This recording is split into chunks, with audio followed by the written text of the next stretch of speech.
Je pense que la force de l'hôpital Magog, c'est vraiment les comités et le conseil d'administration, toutes les personnes qui travaillent dedans. Son cœur est vraiment avec la cause. On veut que nos gens de Manfred Magog aient des soins, qu'il y ait des soins de qualité, puis que ce soit répondu dans des délais acceptables. Selon moi, ce qui fait la force de la Fondation, c'est la diversité des projets qu'elle choisit d'appuyer. La Fondation de l'hôpital a, quant à elle, démontré une panoplie d'investissements dans différents secteurs, que ce soit des unités mobiles pour aller vers des populations qui sont plus vulnérables, que ce soit d'améliorer le milieu de vie de nos aînés. Je pense qu'on est capable de démontrer une variété de projets qui sont appuyés par la Fondation et qui sortent un petit peu du cadre qu'on peut penser instinctivement.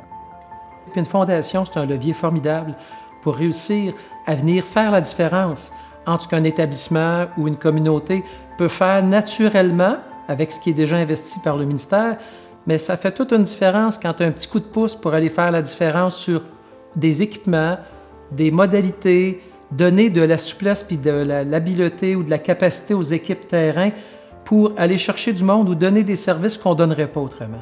Puis ça, cette fondation-là, c'est toute une fondation pour notre territoire. Pour ceux qui ne la connaissent pas, quand on la côtoie, on est assez impressionné par la qualité et l'engagement des gens qui en font partie. Au niveau administratif, j'aime le fait que la Fondation puisse réagir rapidement à des projets du CIUS.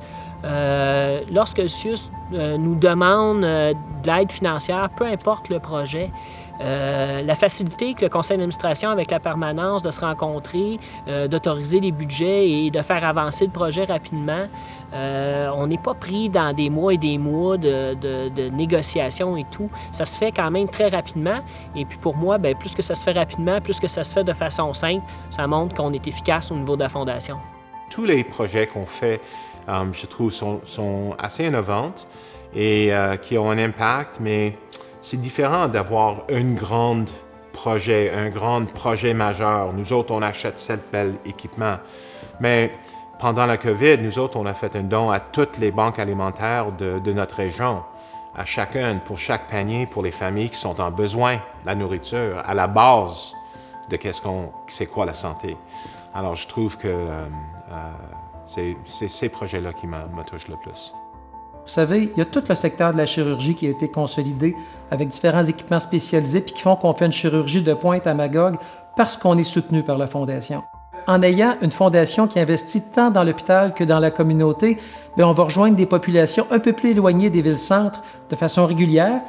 Pendant mes années au sein de la Fondation, je suis vraiment fière d'avoir contribué à différents projets qui touchent non seulement le milieu hospitalier, mais aussi toute la communauté, tels que l'équithérapie, les chiens de réadaptation, l'aménagement du jardin du Centre L'élan pour la santé mentale.